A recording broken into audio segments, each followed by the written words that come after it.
Welcome to another episode of My Weird Prompts, an AI-generated podcast featuring the random prompts of Daniel Rosehill as answered by a revolving cast of friendly AI characters.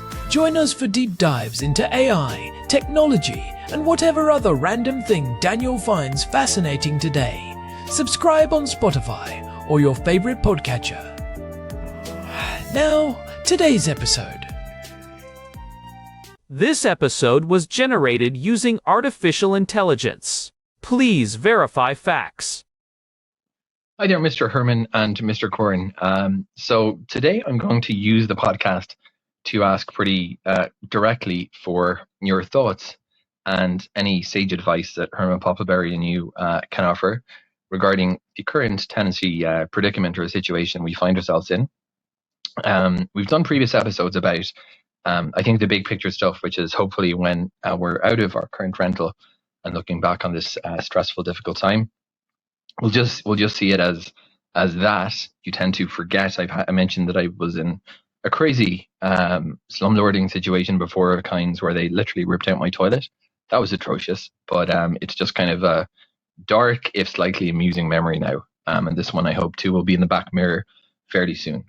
So we talked about the big picture things, which is I think, besides our living situation currently, a much more significant topic for anyone following along with the podcast about basically tenant protection laws in Israel, what they are, what the municipal and government ability to help renters is, and when those fail, what can we look to in terms of reform? Because my wife and I are both really eager to escape the renting jungle. But I feel very conscious of the fact that every year people are coming here who won't escape it or won't escape it for years. So I think we need decent tenant protection law with proper enforcement mechanism and with lots of teeth ASAP, because as we've discussed, renting, and I think this is where we go so horribly wrong here, at least in Israel, if we treat it like an investment commodity or we treat it like any other contract for services, we forget that it's not. It's about human shelter. And it requires extraordinary measures, legislation, and recognition of the power imbalance and the fear of tenants who are scared about being on the streets, literally. So what I'd like to do, Herman and Corn, I'm going to tell you the specifics of my situation, or of our situation, and ask your recommendations because it's kind of a challenging position that we're in.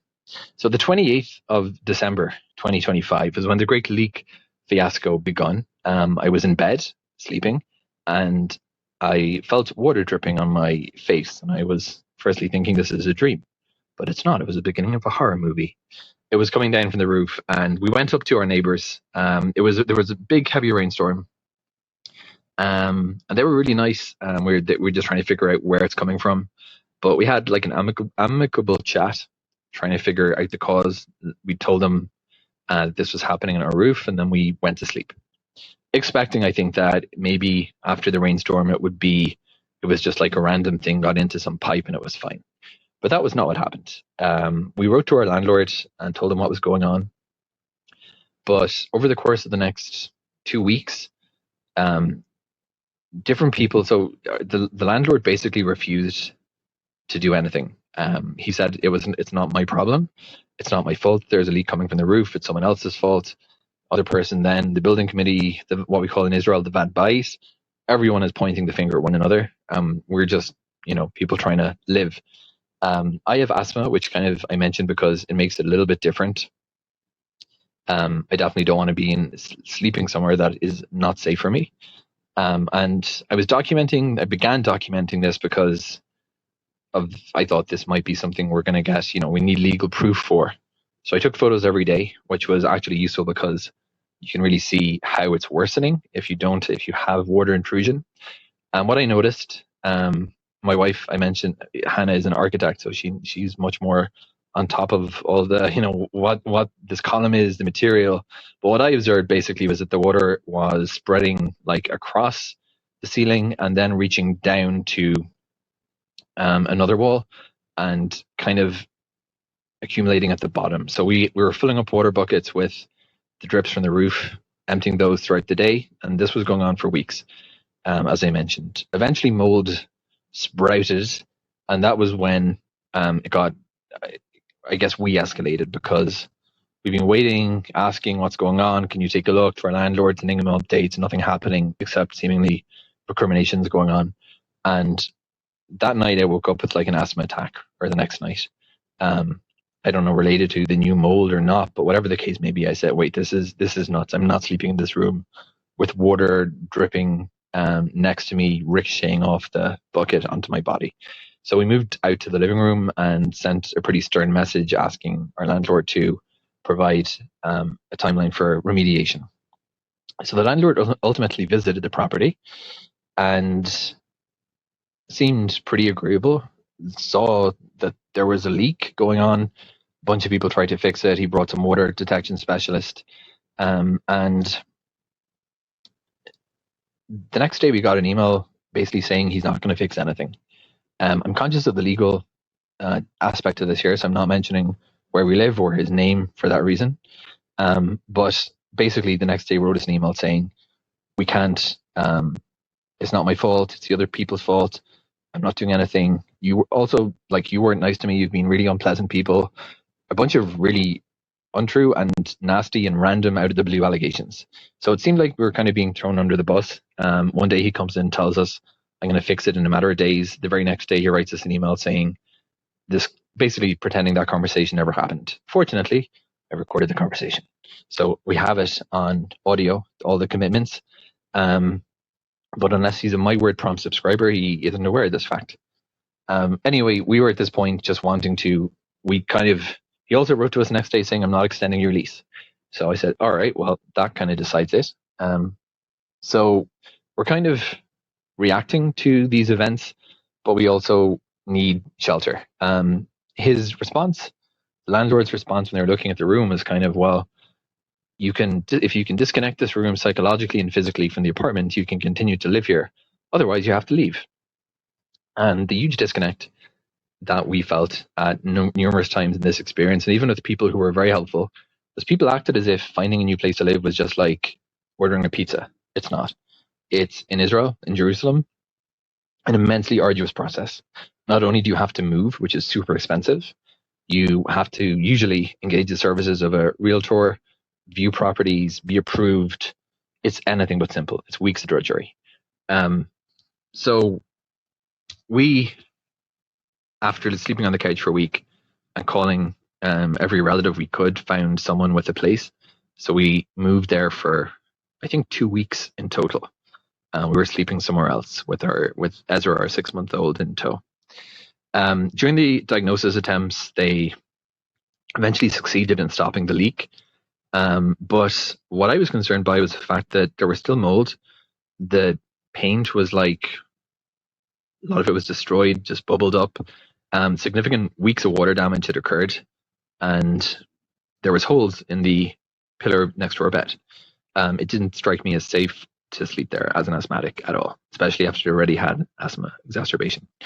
The landlord at this point says, I'm not going to talk to you anymore. No, I was writing emails saying, please tell us when you're going to remediate things.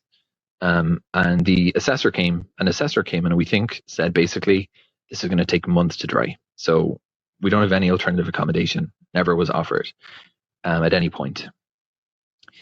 So we have to go and consult a lawyer because we've no idea. The landlord also says you can't remediate anything by yourself, which it turns out was illegal for him to state that. But until we met with a lawyer, we're thinking it's catch-22. We can't fix it ourselves. We can't just leave as he wants us to, and we have to pay rent. So we had a very helpful consultation with the lawyer and clarified our rights and what we can do. And basically, as a landlord, then to top it all off, eventually writes us in an email saying, I'm not going to speak to you anymore about this. I'm done, basically. So the landlord has left us with a room with bubbling paint, water damage, mold, and I think his last advice was just buy some spray. So we eventually, after clarifying our legal rights and the fact that we need somewhere to live until the summer when the tenancy's over, decide that we're going to move our stuff back and try to get the room better. So my wife does some hole filling or covering it up and cleaning up and whatever. And I sleep there. But the next day, I wake up feeling like, again, my asthma is horrible. And I feel like I've kind of got a flu of sorts. So I say, okay, the room isn't quite ready yet. So I go back to the couch. We're running a fan. We've cleaned up the mold that we could see, but I don't know. Just to me, it doesn't feel. Anyway, last night I tried again. It's not very comfortable sleeping on the couch after 3 weeks. And the same thing happens today. So now I've had 2 exposures, and I'm pretty sure that this is caused by the room. Same thing, fluish, whatever. So I'm going to the doctor in a day or 2 just to get medical advice. Like, I've already started Singular on top of my daily inhaler, and just to know, like, anything, maybe I need a short course of steroids, but just to keep as healthy as I can for my family until we're out of this place. So that's our current situation. We're very unclear as to if there's any specialist or remediation we can do that'll actually meaningfully help. I hate to feel like I'm being dramatic or a prima donna by saying I think my asthma is reacting to that room and it does not feel safe for me to sleep there, even if the smell is almost gone and there was an indefinite smell for a while. And I'd be 99.9% sure that it's not psychological, which I know some people will say. I literally feel fluish and run down and tired, and the breathing lets up after a few hours, but when I wake up, I'm really tight. So I'm going back to the couch tonight, but clearly I don't think I can sleep on a couch for the next 6 months until our lease is over. Herman and Corn, we need some short-term help as well as some as a medium and long-term solution to our housing thing. But what would you do if you were me in the short term, just to try and make the best of the situation, and any things we can do, whether it's HEPA filters, particular specialists, any help we can get really within the bounds of this challenging legal position to just make our lives bearable until we leave. Over to you. Hey everyone, welcome back to my weird prompts. I am Corn, and I am joined as always by my brother, Herman Poppleberry, at your service. And today we are skipping the pleasantries because we have a bit of a crisis on our hands right here at home. Our housemate and friend Daniel sent us a voice memo that is honestly pretty distressing. It is about the rental situation he and his wife are dealing with here in Jerusalem. Yeah, it is a tough one. For those of you who do not know, we all live together in Jerusalem, and Daniel has been dealing with this massive roof leak since late December. We are talking about water dripping onto his face while he sleeps, mold growing on the walls, and the landlord basically just shrugging it off. Today is January 31st, 2026, and this leak started back on December 28th. That is over a month of living in a swamp. It is the classic rental jungle story, but with a really dangerous health twist. Daniel is asthmatic, and he has been sleeping on the couch for 3 weeks because the bedroom has become a respiratory hazard. It is a mess of legal, technical, and medical issues all rolled into one. So today we are going to dive deep into what you can actually do when your home becomes a health hazard. We will look at the legal rights of renters in Israel, the science of mold remediation, and the specific tools like HEPA filters that might actually make a difference while you are stuck in a bad situation. Exactly. And I have been doing a lot of reading on the Fair Rental Law, which was passed in 2017 as Amendment Number 6 to the Tenancy Law. Believe it or not, there are actually very specific protections for this kind of thing. But knowing your rights and getting a landlord to respect them are 2 very different things. Right, and I want to start with the immediate health aspect. Daniel mentioned he feels like he has the flu and his asthma is flaring up. That is not just a coincidence. Herman, when we talk about mold in an old Jerusalem stone building, what are we actually dealing with? Is it just a bad smell, or is there something more insidious happening? It is definitely more insidious. When you have a major leak like the one Daniel described from late December, the water gets trapped behind the plaster and in the insulation. In these old buildings, you often have layers of materials that act like a sponge. Once that moisture stays there for more than 48 hours, you are almost guaranteed to get fungal growth. The most common ones are Aspergillus and Penicillium, but the real worry is Stachybotrys tartarum, which people know as black mold. And that is what produces mycotoxins, right? Precisely. These are toxic secondary metabolites. They are not just sitting on the wall, they are being released into the air as spores. When Daniel says he feels like he has the flu, that is a classic symptom of mold toxicity or a severe allergic reaction. For an asthmatic, those spores act as a constant trigger for bronchial inflammation. Even if you cannot see the mold, if the wall is damp and you can smell that musty odor, the concentration of spores in the air is likely through the roof. It is interesting that he mentioned the landlord told him to just buy some spray. That feels like such a superficial fix for a structural problem. If the water is still in the walls, a surface spray is not going to do anything, is it?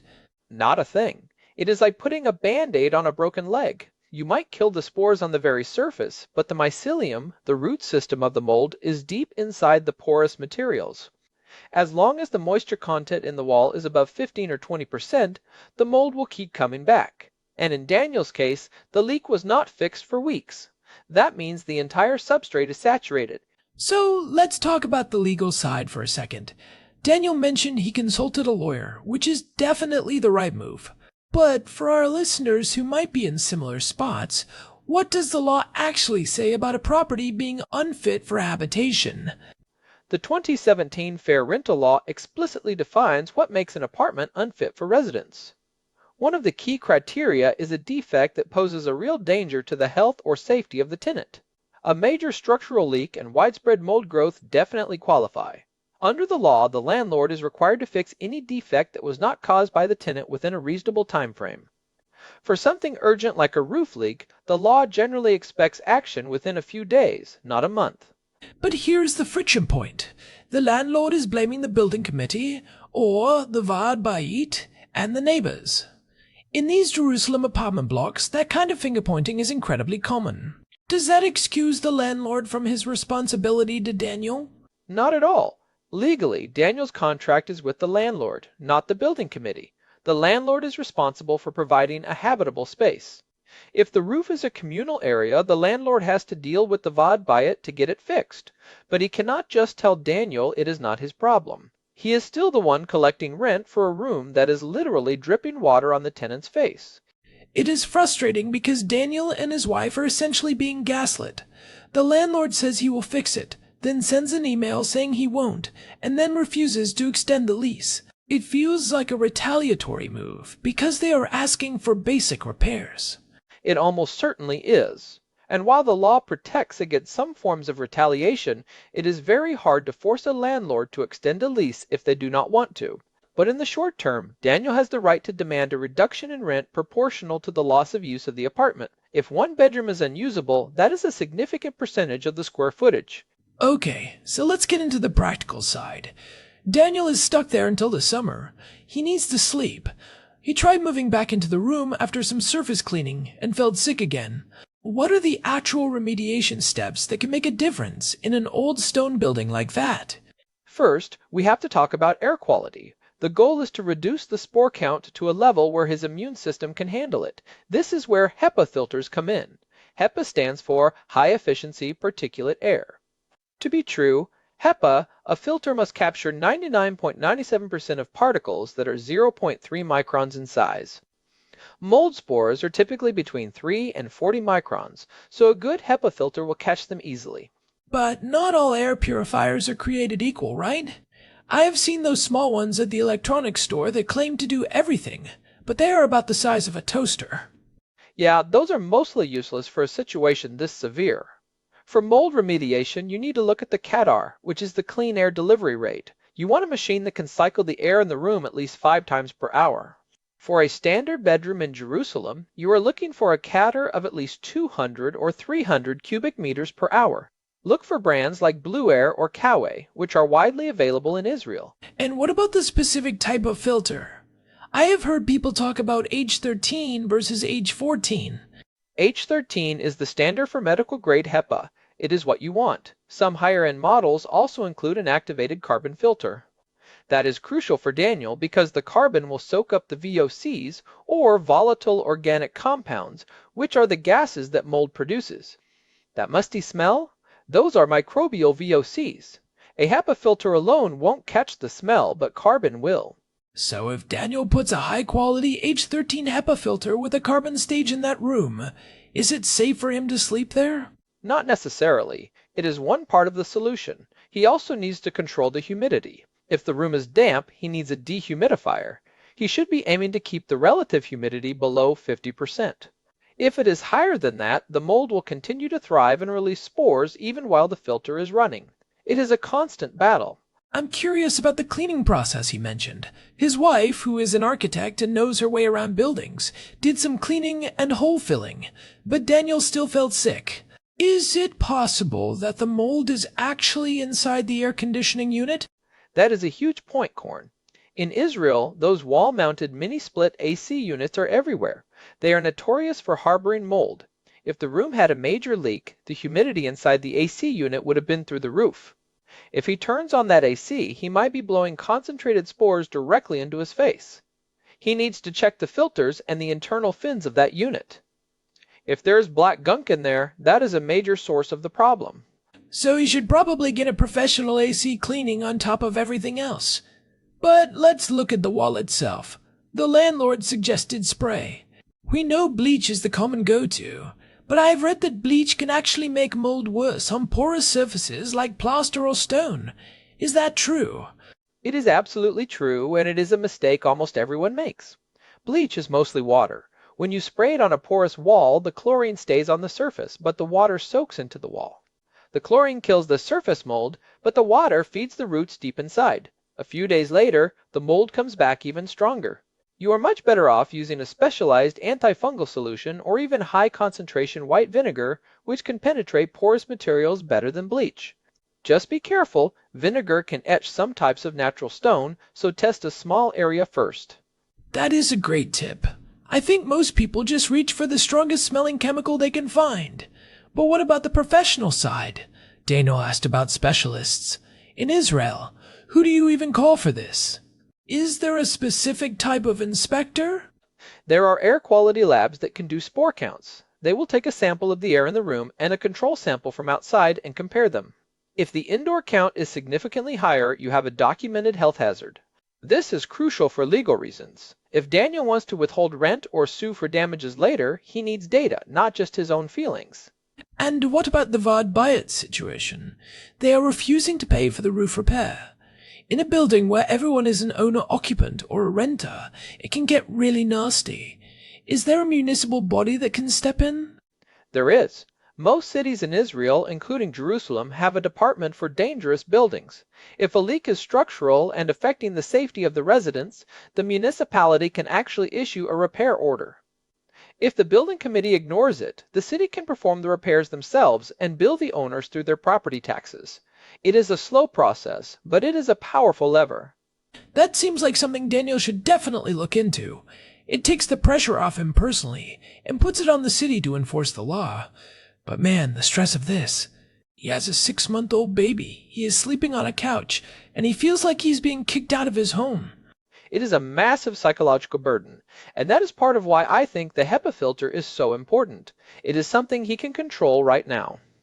If he gets a high-end unit and runs it on max for a few hours before bed, he might actually get a decent night's sleep.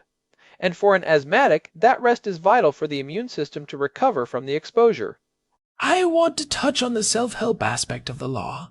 I remember we discussed this briefly in a past episode regarding tenant rights. Can a tenant in Israel pay for the repairs themselves and then deduct it from the rent? This is a very tricky area. The law does allow for it under certain conditions, but it is risky. You have to give the landlord formal notice and a reasonable opportunity to fix it first. If they refuse, you can perform the repairs and offset the cost. However, for a roof leak, the cost could be thousands of shekels. If the landlord disputes it, they could try to evict you for non-payment of rent. Given that Daniel's landlord is already being difficult, I wouldn't recommend doing this without a lawyer's explicit guidance on every step. Right, because you don't want to give them a reason to win an eviction case, especially since Daniel wants to stay until the summer. It is about making the place livable enough to survive the next few months. Exactly. It is a survival strategy at this point. I would also suggest Daniel looks into a high-quality dehumidifier. Not a tiny one, but a compressor-based unit that can pull 10 or 20 liters of water out of the air per day. If he can drop the humidity in that bedroom to 40%, the mold will go dormant. It won't die, but it will stop growing and stop releasing as many toxins. That makes a lot of sense. So we have HEPA filters, dehumidifiers, professional air testing for documentation, and checking the AC unit. What about the medical side? Daniel is seeing a doctor, which is good. But are there specific tests for mold exposure? There are. He can ask for an IgE allergy panel specifically for molds common in the region. He can also look into testing for mycotoxins in his system, though that is more specialized. The key is to have a medical record that links his symptoms to the environment. If his doctor writes a letter saying his asthma is being exacerbated by the mold in his home, that is a very powerful piece of evidence in any legal dispute. It is amazing how much of this comes down to documentation. In every one of these rental horror stories we hear, the person who wins is the one with the most photos, the most emails, and the most professional reports. Absolutely. Daniel mentioned he has been taking photos every day. That is perfect. He should also keep a log of his symptoms. January 15th, woke up with chest tightness, slept on couch. It sounds tedious, but when you are sitting in front of a judge in small claims court, or the Mefakake al Hamekarkane, which is the supervisor of land registry who handles these disputes, that log is invaluable. Wait, the supervisor of land registry? That is who handles building disputes. Yes, in Israel, the Mefakak is a judicial official who has the power of a magistrate court judge, but specifically for disputes within apartment buildings. This includes things like the Vad Bait refusing to fix a roof. It is often faster and cheaper than going through the regular court system. If the landlord won't act, Daniel can actually file a claim there against the building committee or the landlord. He should also check out Tarbid Hadir, which is an association that provides mediation and legal advice for these exact scenarios. That is a great piece of specific advice. I bet a lot of people don't know that office even exists. It sounds much more targeted than just filing a general lawsuit. It is, and they deal with this exact scenario all the time. The Roof League versus Building Committee is a classic of the genre in Israeli property law. So, let's pivot a bit. Daniel is worried about being dramatic, or a prima donna, as he put it. I think that is a common feeling when you are dealing with invisible threats like mold. But his body is literally telling him the room is unsafe. He is definitely not being a prima donna. Mold sensitivity is a real documented medical condition. Some people are genetically more susceptible to mycotoxins because of how their body processes certain proteins. It is called the HLA-DR gene, and about 25% of the population has a variation that makes them unable to effectively clear mold toxins. For those people, even a small amount of mold can be devastating. That is fascinating. So it really isn't just in your head. Some people are literally built to be more affected by this stuff. Exactly. It is a biological reality, and when you add asthma on top of that, you are looking at a serious health risk. Chronic exposure to mold can lead to permanent lung damage or the development of new sensitivities. Daniel is doing the right thing by listening to his body and staying out of that room. I think it's also worth mentioning the why behind the landlord's behavior. We see this a lot in Jerusalem. These buildings are old. The owners often inherited them, and they don't want to spend a cent on maintenance. They see the property as a pure cash cow. And the market is so tight that they know they can find someone else who might not be asthmatic or who won't complain. It is a predatory dynamic. That is why the 2017 law was so important, even if enforcement is still catching up. It was meant to curb this exact kind of slumlord behavior. So, if you were Daniel, what would be your top 3 priorities for this week? Priority number 1, buy the best HEPA filter he can find. Don't cheap out. Look for H13 medical grade. Priority number 2, get a formal medical letter from his doctor linking his symptoms to the dampness in the house. Priority number 3, send a formal registered letter to the landlord and the Vad Bait through his lawyer, citing the fair rental law and the specific health hazards. That sets the legal clock ticking. And what about the room itself? Should he try to seal it off? If he isn't sleeping in there, he should keep the door closed and maybe even put a draft stopper at the bottom of the door. If the AC unit in that room is connected to a central system, he should make sure it is not circulating air to the rest of the house. He needs to treat that room like a containment zone until the humidity is down and the air is filtered. It is a lot for one person to handle, especially with a young family. But I think having a plan makes it feel less like you are just a victim of circumstances. Definitely. And Daniel, if you are listening, you've got this. It is a marathon, not a sprint, but there are tools and laws on your side. You are not being dramatic, you are being a responsible husband and father by protecting your health. Well said, Herman. I think we have covered a lot of ground here, from the cadre of air filters to the specific judicial officials in Israel who handle roof leaks. It is a weirdly specific set of knowledge, but that is what we do here. Guilty as charged. I genuinely enjoy digging into these technicalities, especially when it can help someone we care about. This whole situation really highlights the need for better tenant protections and more awareness about indoor air quality in these older Mediterranean cities. Absolutely. And for our listeners, if you have ever dealt with a rental jungle story of your own, or if you have found a specific tool that helped you manage mold or air quality, we would love to hear about it. You can get in touch through the contact form at myweirdprompts.com. Yeah, and while you are there, you can search our archive for other episodes on tenant rights or building science. We have covered a lot over the nearly 400 episodes we have done. And hey, if you are finding this information helpful, or if you just enjoy our brotherly banter, please take a second to leave us a review on your podcast app or on Spotify. It really does help the show reach more people who might be stuck in their own weird situations. It really does. We see every review and we appreciate them. Alright, I think that's it for today's deep dive. Daniel, we are rooting for you. Hopefully, by the time summer rolls around, this will all be a distant, albeit very damp, memory. Exactly. We will be here to help with the move when the time comes. Thanks for listening to My Weird Prompts. You can find us on Spotify and at myweirdprompts.com. I'm Corn. And I'm Herman Poppleberry. Until next time, keep your air clean and your humidity low. See ya. Woo! This episode was generated using Gemini Flash 3. Text-to-speech engine was Chatterbox Turbo. Thanks for listening to another episode of My Weird Prompts, an AI-generated podcast featuring Daniel Rosehill's AI prompts, as answered by a revolving cast of friendly AI characters including me, Cornelius the Sloth. Subscribe on Spotify or visit myweirdprompts.com.